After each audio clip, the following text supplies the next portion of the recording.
Jadi sekali lagi ISF harus segera dibentuk. Tetapi pentingnya ISF itu adalah menjaga gencatan senjata supaya tidak rapuh.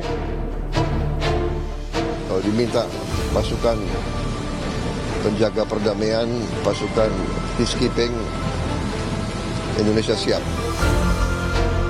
Maksimalkan 20.000 prajurit kita siapkan, tetapi spesifikasinya kepada kesehatan dan juga konstruksi.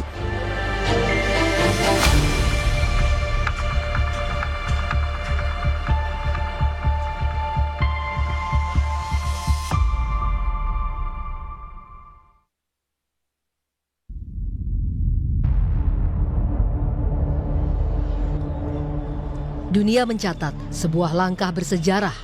Untuk pertama kalinya sejak konflik Gaza kembali berkobar, Dewan Keamanan PBB menyetujui pengerahan pasukan stabilisasi internasional ke wilayah Gaza.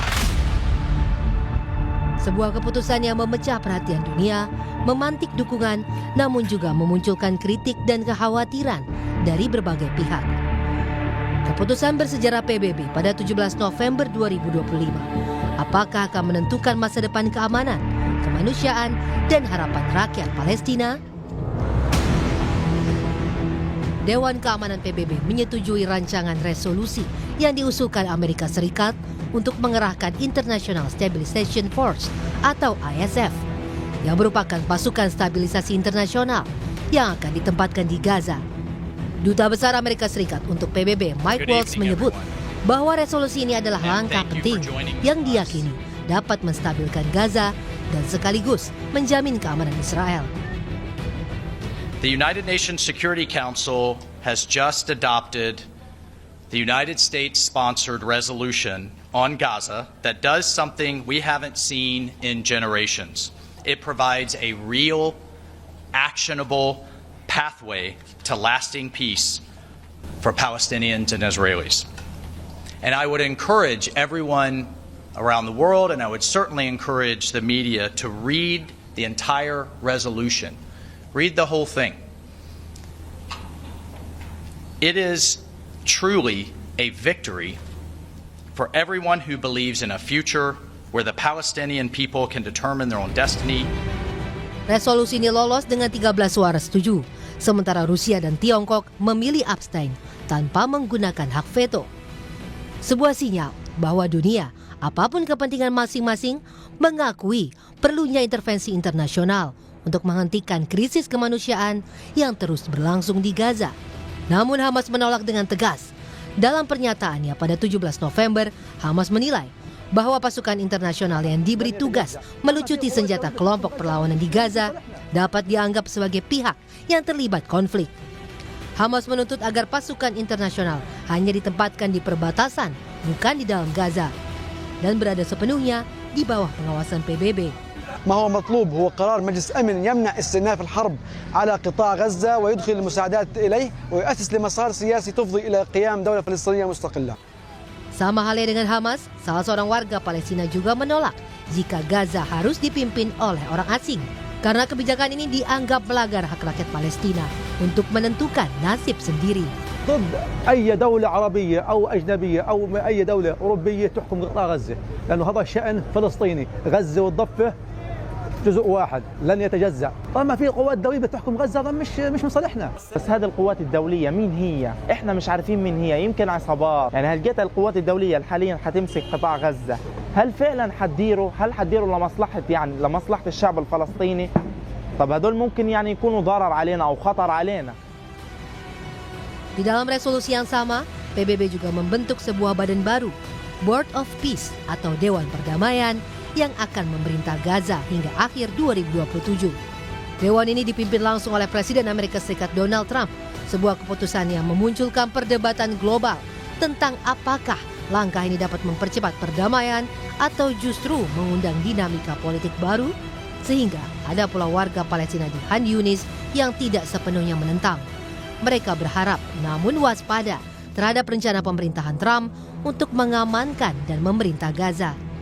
القرار في الثنايا في حاجات إيجابية لنا وحاجات سلبية. الحاجات الإيجابية إنه إحنا ممكن نرتاح من الحرب ومن القصف ومن العدوان ومن الوضع الصعب اللي إحنا بنعيشه. الأشياء السلبية اللي إحنا بنواجهها كفلسطينيين من القوات الدولية، إحنا كمنظورنا وكشباب في الدول اللي راحت عليها اللي دخلتها القوات الدولية كانت ذو سمعة سيئة. يعني لما بنحكي عن تجربة العراق في القوات الدولية كان هناك في عنف وقصف أكثر من الغزو نفسه. Dari keputusan ini, Indonesia menjadi salah satu negara yang menyatakan kesiapan penuh bergabung dalam misi ini. Presiden Prabowo Subianto beberapa kali menegaskan kesiapan Indonesia. Prabowo menyebut Indonesia siap mengirim sekitar 20.000 personel TNI bila mandat PBB sudah diterbitkan. Gencatan senjata sudah berjalan, kemudian segera pasukan Israel akan ditarik, tentunya sesuai tahapan-tahapan. Gimana kesiapan Indonesia, kami katakan kami siap. Kalau diminta pasukan penjaga perdamaian, pasukan peacekeeping, Indonesia siap.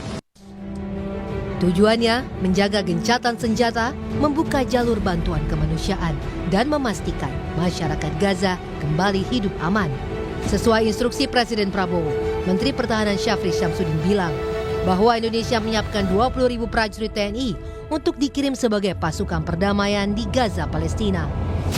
Jadi pemikiran beliau kita maksimalkan 20.000 prajurit kita siapkan, tetapi spesifikasinya kepada kesehatan dan juga konstruksi. Ya, konstruksi. Selain Indonesia, negara yang siap mengirim pasukan ke Gaza adalah Mesir, Uni Emirat Arab, Azerbaijan, Qatar, Arab Saudi, Turki, Pakistan. Dengan keputusan besar ini, dunia kini bergeser pada pertanyaan yang lebih kompleks. Bagaimana menjaga netralitas pasukan internasional di tengah ketidakpercayaan Hamas? Mampukah Dewan Perdamaian yang dipimpin Amerika Serikat memastikan proses yang inklusif? Apakah kehadiran ISF dapat menjamin akses kemanusiaan bagi warga Gaza yang selama bertahun-tahun terjebak konflik? Jawaban atas pertanyaan ini tidak akan datang dalam satu malam. Namun, kehadiran resolusi PBB membuka sebuah kemungkinan baru, sebuah jalur diplomasi internasional yang selama ini sulit dicapai. Yang bisa menengahi ini adalah pasukan ini, ISF. ISF ini kalau misalnya hadir di Gaza, maka dari pihak Israel kan nggak punya alasan lagi.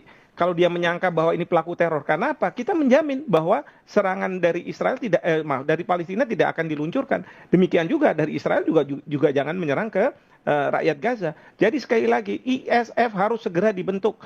Dan tentu Bapak Presiden punya influence, ya, gimana caranya, apakah ke Presiden Prancis dulu ataukah ke Perdana Menteri Inggris, bahkan ke pemimpin-pemimpin di Timur Tengah untuk sampai ke Trump, atau mungkin juga langsung ke Presiden Trump. Israel itu tidak semena-mena dia menyerang Gaza. Jadi bukannya saya mengatakan ini jadi human shield, ya, tameng manusia begitu ya, tetapi pentingnya ISF itu adalah menjaga gencatan senjata supaya tidak rapuh, tidak kemudian jadi bubar gitu. Karena ini harus dijaga betul.